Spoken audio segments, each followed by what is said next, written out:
Kaptanın seyir defterinden hepinize tekrar selam dostlar. Milano yakınlarındayım. Salerno'dayım. Bayağı bildiğin mahalle aralarında geziyorum. 25 ton zımpara yüküm vardı. Onu boşalttım. Buraya gelirken çok enteresan yollardan geçtim. Çekmek istedim dönüşte en azından. Yani bu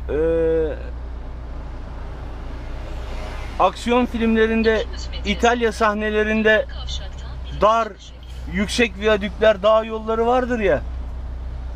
Aynı onlar, o tarz yollardan geçtim.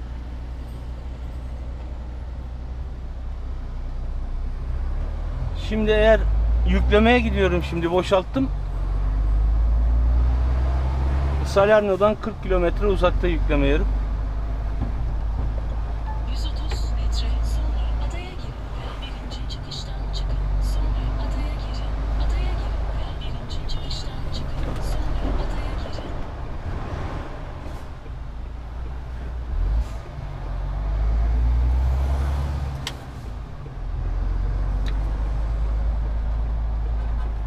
Oldukça dar. Şehir içi çok daha dar.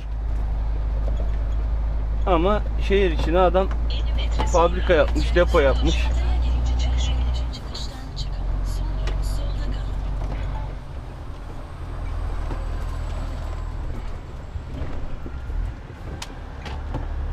Çatalın solundan devam edin. 40 metre sonra solda kalın.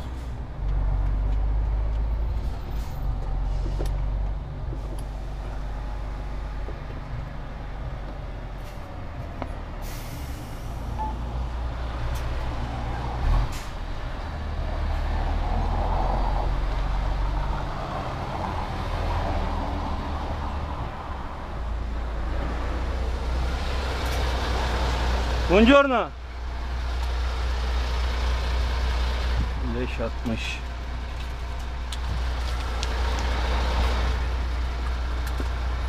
O kadar aşağıda ki.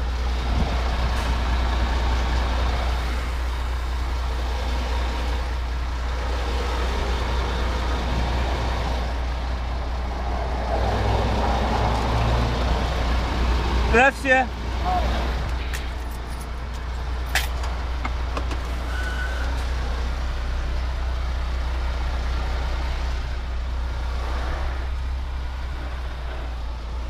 En ufak bir sağa sola kaçırmada takarsın arabayı yani. O kadar dar ki gişeler. 31 metre sürün.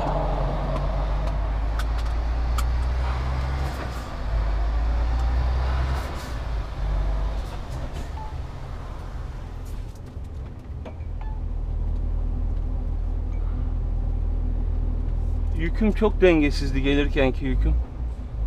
Sadece çekerde 14 ton yük vardı. Baya biraz sıkıntı yaşadık.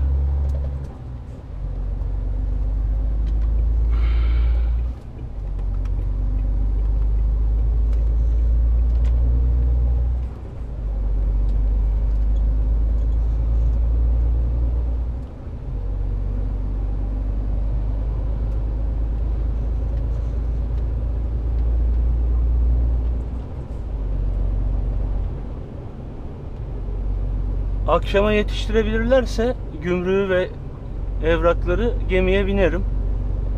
Bugün günlerden neydi ya? 30 muydu bugün? 30 Haziran'dı bugün galiba. Perşembe. Perşembe miydi lan? Evet evet. 30 Haziran Perşembe.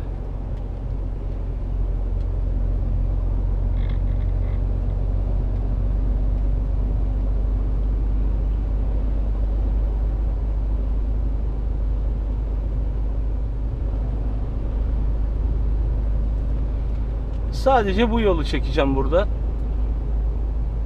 Bu video böyle kısa olsun. Mükemmel manzarası. Tabi bakabilirsen. Çünkü yol çok dar, kıvrımlı. Aşağısı marina. Dağa çıktığımızda göreceksiniz.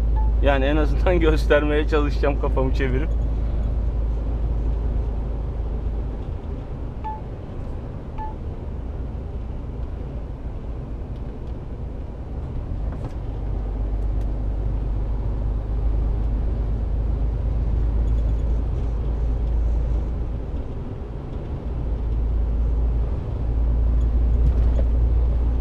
Köprüleri fark edebiliyor musunuz? Alçaklığını bilmiyorum. Neredeyse 0'a 0 geçiyor araba. Bak. Dersin ki çatı vuracak yani.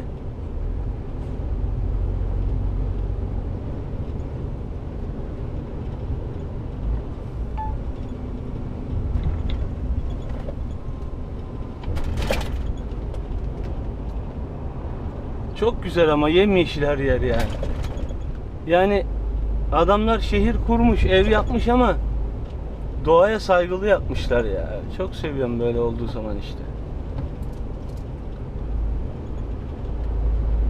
Trafik bayağı hızlı akıyor. Yani deli gibi gidiyor herkes. Yunan'daki gibi birçok arabada vuruk var. Mecburen trafiğin akış hızına uymak zorunda kalıyor. Onun için de navigasyon sürekli hız limitini geçtiniz diyor. Tepeyi görebiliyor musunuz? Kocaman bir ışıklı haç var orada. Yani karkas yapmışlar haça herhalde. Öyle görüyorum. Üzerine de ışıklı led ya da floresan onun gibi bir şey döşemişler.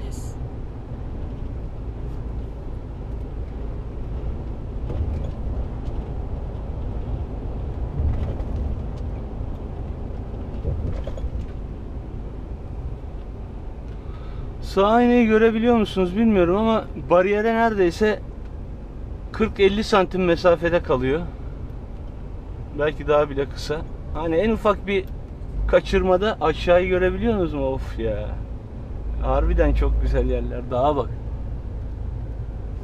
Neyse şimdi dağa bak derken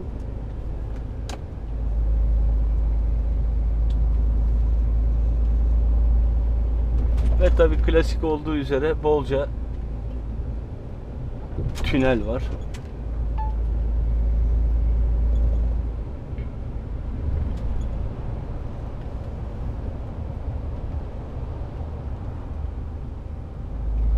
Bu Milano tarafı yol çalışması çok fazla var. Yani biraz sıkıntılı bir yol. Bu yolda bizim sollama yasağımız var. Onun için belki de bu önümdeki konteyner manzarayı çekmemi sağlayacak. Çünkü sollayamam. Aşağı vadiyi görebilseniz var ya. Bak şimdi tepeye çıkıyoruz. Burası büyük ihtimalle Salerno'nun marinası, limanı.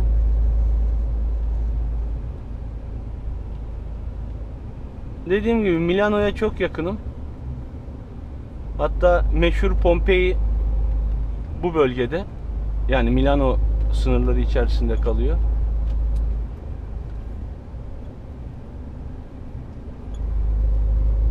Sinyal minyal hak getire bunlarda. Görebiliyor musunuz? Aşağıda büyük bir katedral gibi bir şey var.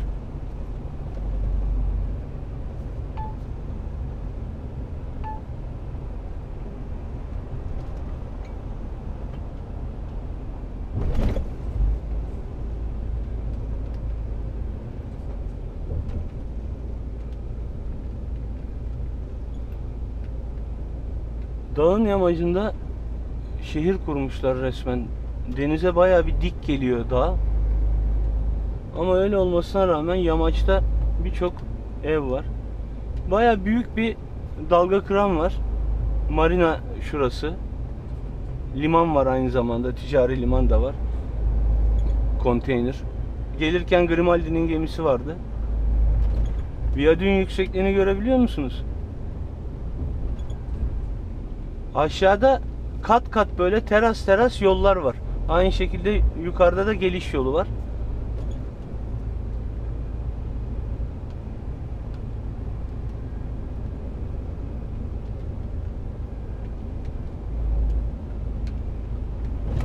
Büyük bir liman. Hemen ilerisinde marina. Büyük ihtimalle kruz gemileri de yanaşıyor.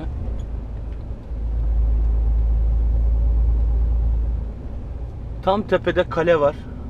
Daha doğrusu kalenin kalıntıları diyebilirim. Çok eski evler de var yamaçta yer yer. Bakmak lazım. Fırsatım olsaydı tabi buralara yakın olabilseydim gezmek isterdim. Salerna'nın iç kısımlarını. Hani ayağı kırık tazı bölümü için iyi olurdu ama öyle bir imkanım olmadı. Deponun içinde yatmak zorunda kaldım. Dışarıda çıkış yoktu. Kapılar kapalıydı.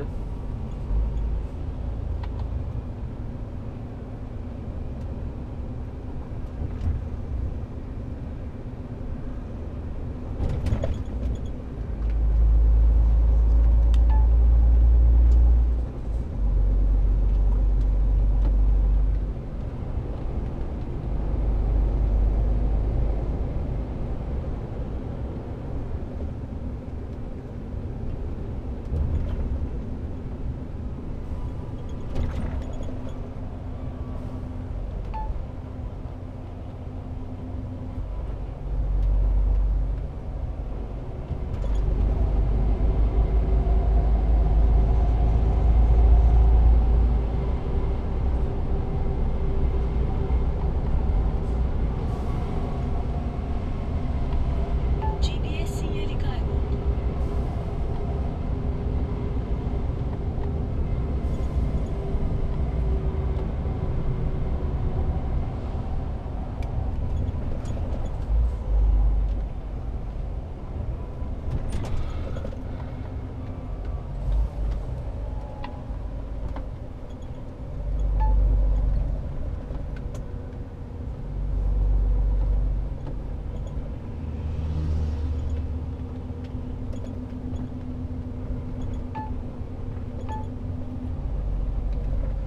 Konteyner sahası var şurada. Yani çok sarp dağlık olduğu için sanırım alanı kullanabilecekleri kadar kullanmışlar.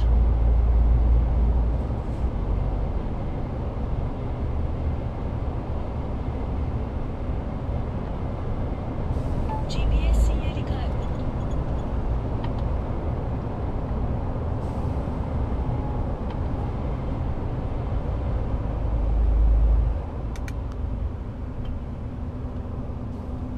Hacı ne yapıyorsun hacı?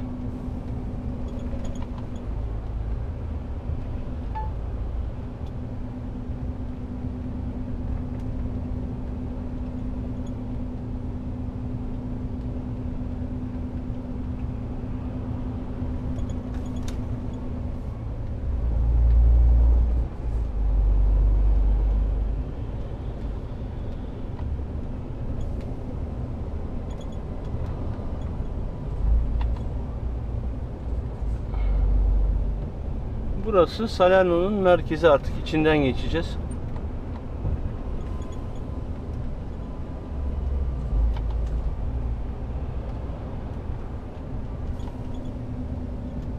Bir sinyal ver be mübarek. Kimsenin sinyal verdiği yok ha, Allah'a şükür.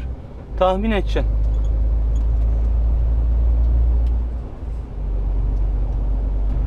Şu tepede de mezarlık var. 600 metre sonra çatalın solundan devam edin.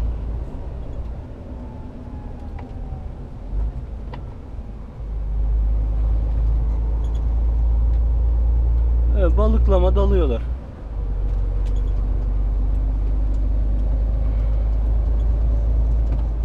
Ya gelirken yol o kadar dar ki, eski bir ev var. Evin balkonu yola sarkmış, tamam mı? Vurmuşlar balkonu hep. Burası otoban bu arada ha. Devam edin. Balkonun köşeyi tıraşlamışlar. Hani lan sollama yasağı var. Bir bize yasak var ha. Biz mecburen korkudan uyuyoruz kurallara.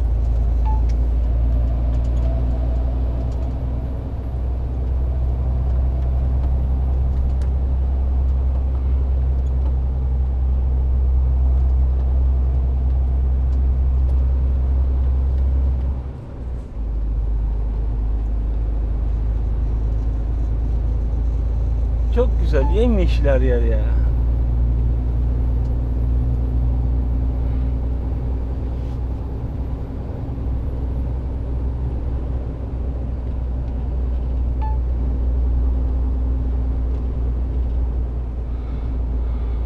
Burada artık 3 şeride çıktı.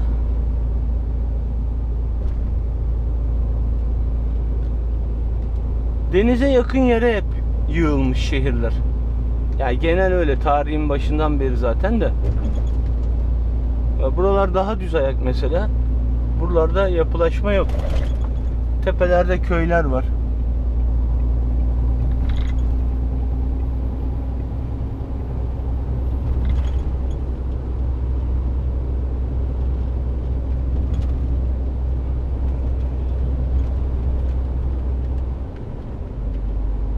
Böyle merkezlere yakın yerlerde kalabilsem, mesela Milano gibi, Roma gibi gezmek istiyorum hep tabi. Ama olmuyor ya. Bir türlü denk gelmiyor.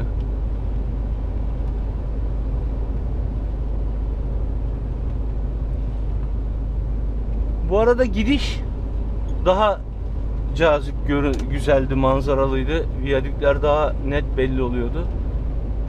Bu dönüş ne kadar kameraya yansıdı bilmiyorum ama güzeldi, benim için keyifliydi. Tabi gelirken 25 ton yük olunca, yaklaşık 40 ton basarla çok öyle keyifli olmuyor. Biraz stres olabiliyor. GPS sinyali kayboldu.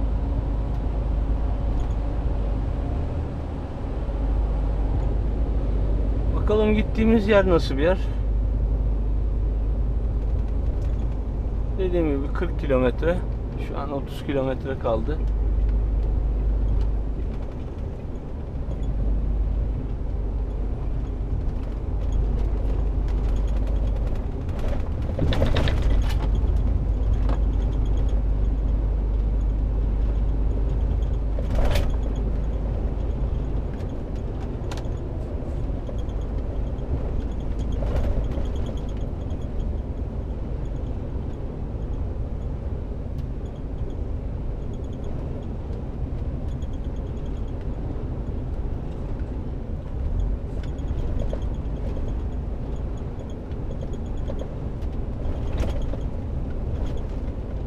Bu yolda Salerno'nun batısına gidiyormuş.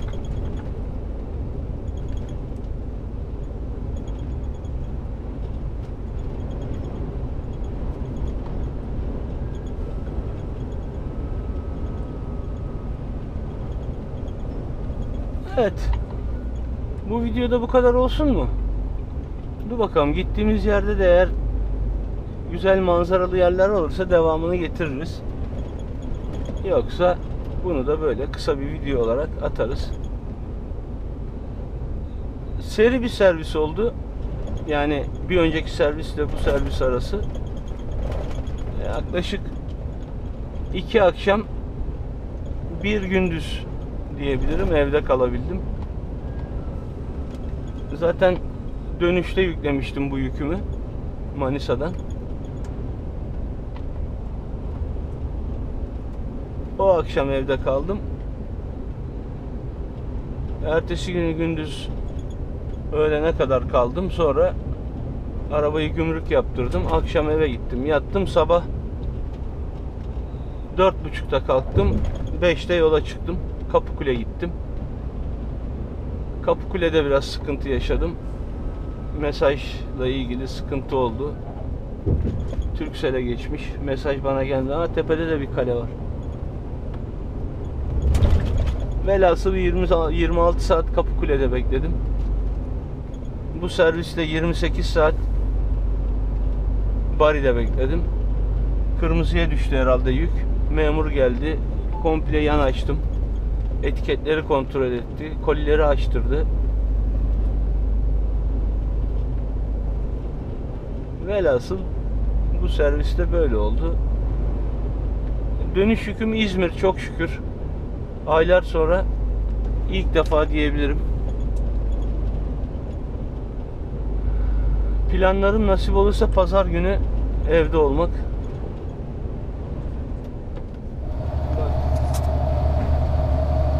19 küsür ton yükü sardım. Sardım diyorum çünkü bizatihi kendim yükledim. Transpaletle çektim. Dönüşüm İzmir, dediğim gibi, çok şükür. Nasyonelden dönüyorum. Biraz böyle manzaralı olsun diye. bayağı yüksek bir viyadükten geçtim. Kamerayı kafama takana kadar viyadüğü kaçırdık ama böyle aşağısı görülüyordur. Dediğim gibi bayağı bir sıcak altında yükleme, mabadımdan ter aktı resmen. Her yerim sırılsıklam şu an.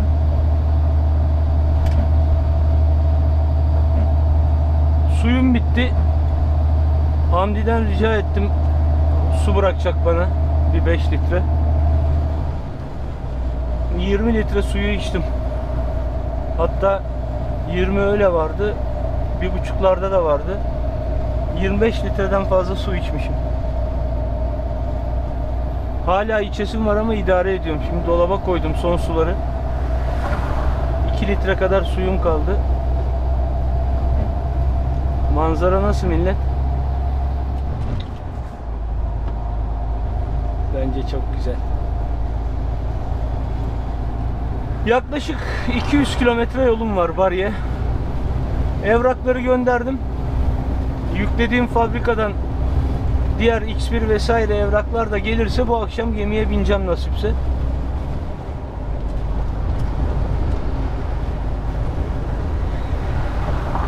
Hızlı bir güne başladım. 25 ton yükü boşalttım. Onda da boşaltma işleminde de yan açtım, komple yardımcı olmak zorunda kaldım. Çabuk bitsin. Oha, vadinin güzelliğine.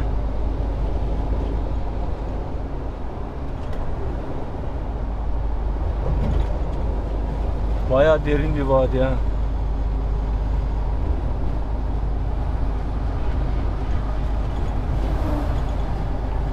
Sabah 6'da uyandık. 7 gibi boşaltmaya başladım. 9 gibi oradan çıktım. Yükleme yerine gittim. Yükledim jet hızıyla. Çok hızlı bir servis oldu vallahi. Ama yoruldum ha.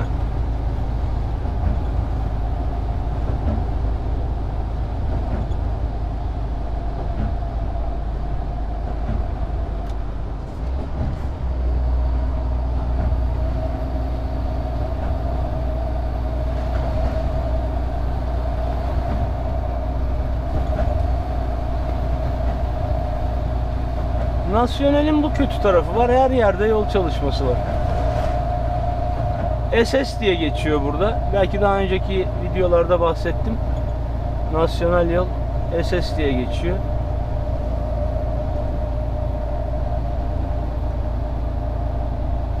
Daha boş oluyor.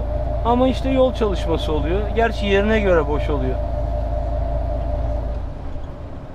Bu ne lan?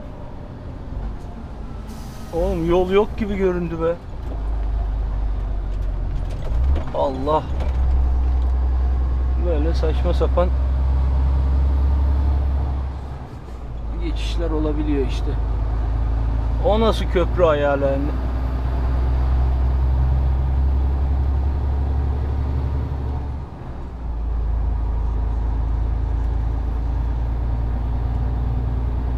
Betondan kim bilir kaç yıllık.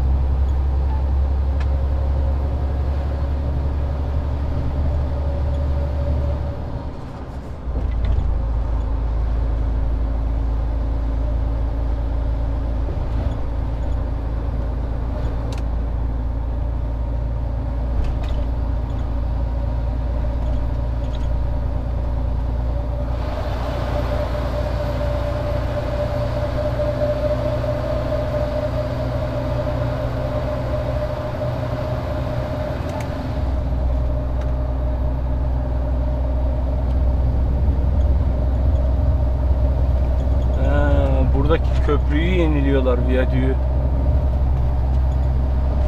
Komple yıkmışlar burayı bak.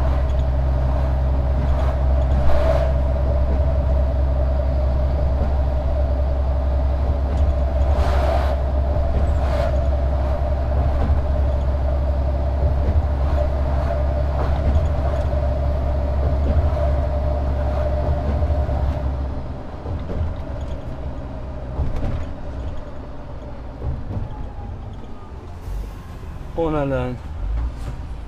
Oğlum buradan geçer mi lan bu araba? Allah cezanızı versin ya. Eyvah eyvah. Sıfıra sıfıra.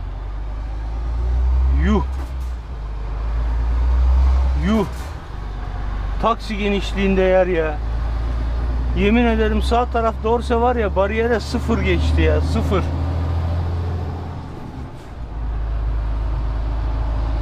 Ulan birazcık geniş tutsanız ölür müsünüz ya? İşte Nasyonel'in de bu sıkıntısı var.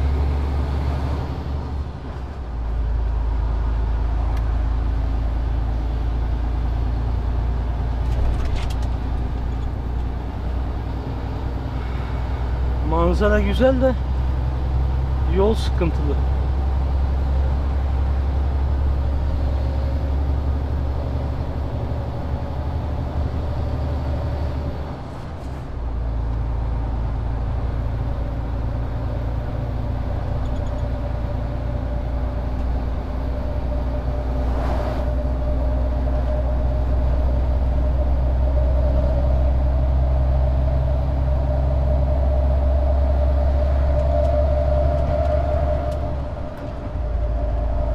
Tabelayı yolun ortasına koyaymışsınız.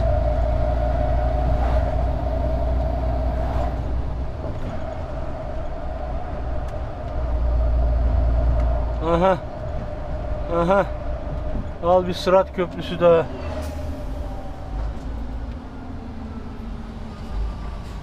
Yuh be, yuh. Bak takmışlar. Sol tarafa takmışlar, biz de takmayalım.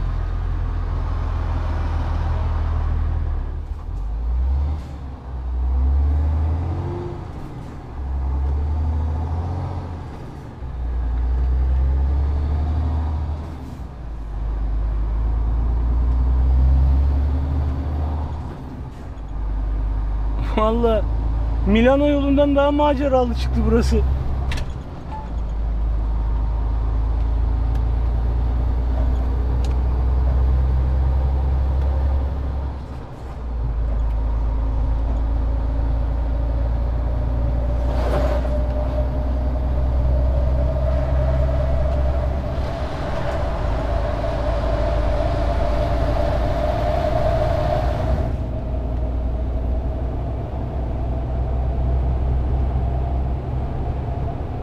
GPS sinyali kayboldu. Canın sağ olsun, buluruz birazdan.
Bak küçücük tünel yapmışlar. Daha yok üzerinde yani doğrusu. Burayı açabilirlerdi ama açmamış. Yani belki de oradaki o doğal kısmı korumuş oldular o sayede, o tünel sayesinde.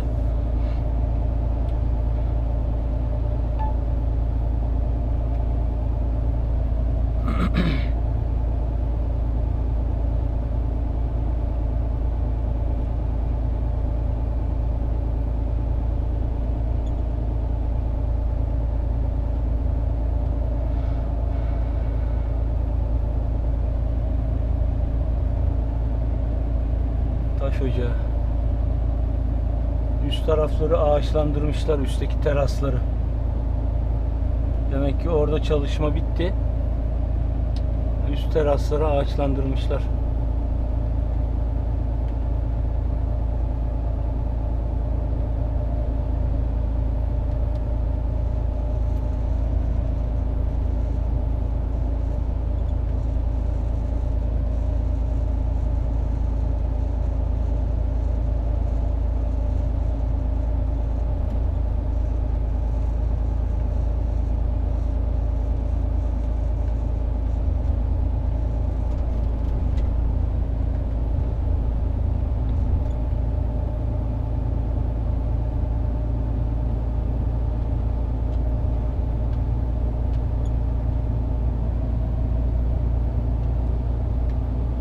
Vallahi manzara güzel diye kamerayı kapatamıyorum.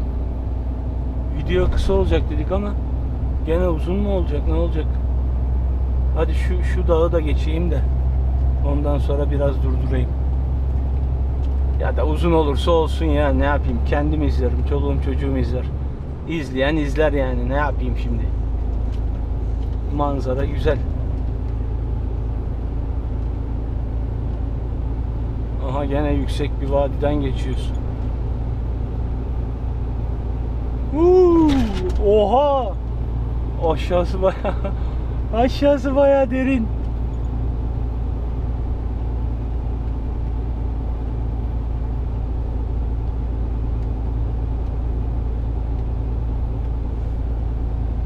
İtalya'nın kuzeyini, yani güneyi bu kadar yeşillik beklemiyordum ben aslında.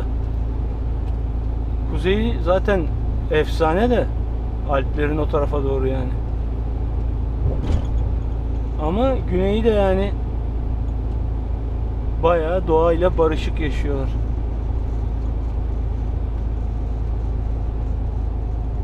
Almanya efsane ya.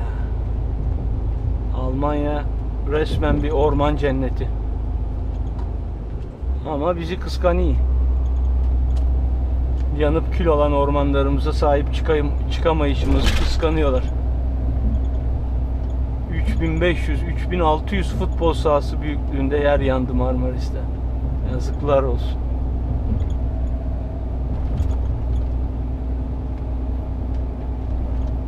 Söyleyecek çok şey var da.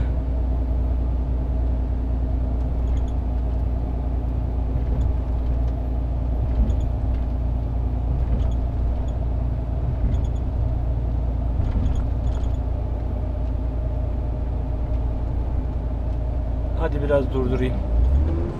Oha, çok yüksek bir viyadük gene. Yılan gibi yola bak.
GPS sinyali kayboldu.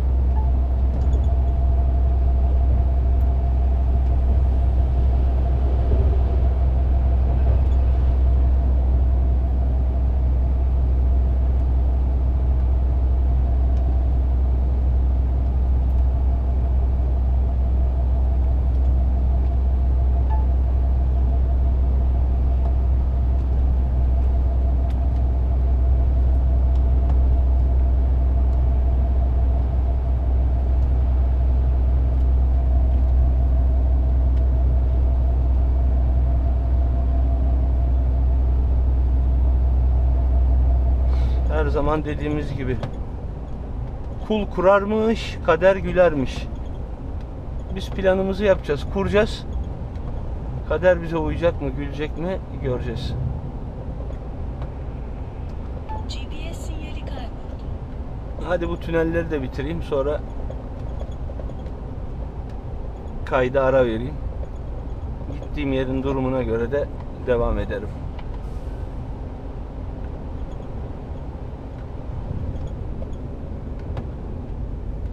Eğer güzel bir yerler olmazsa bir de videonun son konuşmasını yaparız. Bu videoyu da böyle kısa bir video olarak kanala atarız.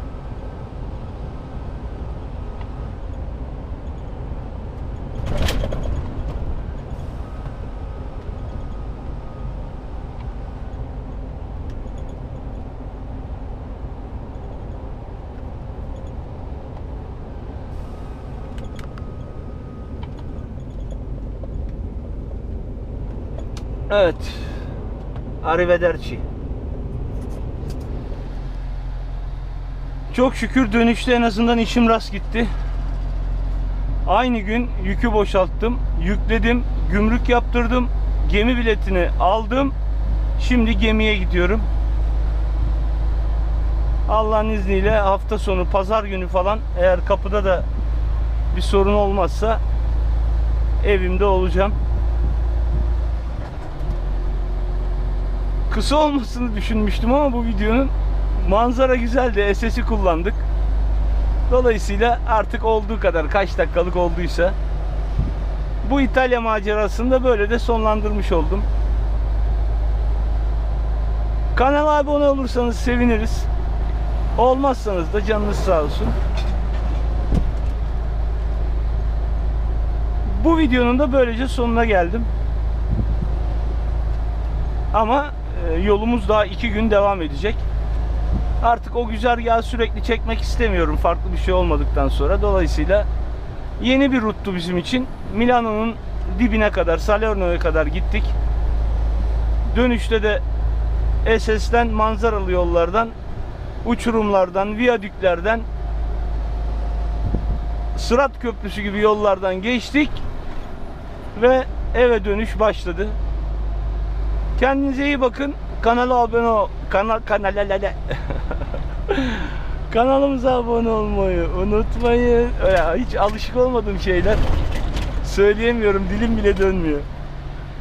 İşte biliyorsunuz yani olayı. Destek olur. Kanala da abone olursanız seviniriz. Bir sonraki videoda görüşmek üzere. Kaptanın seyir defterinden hepinize sevgiler, saygılar.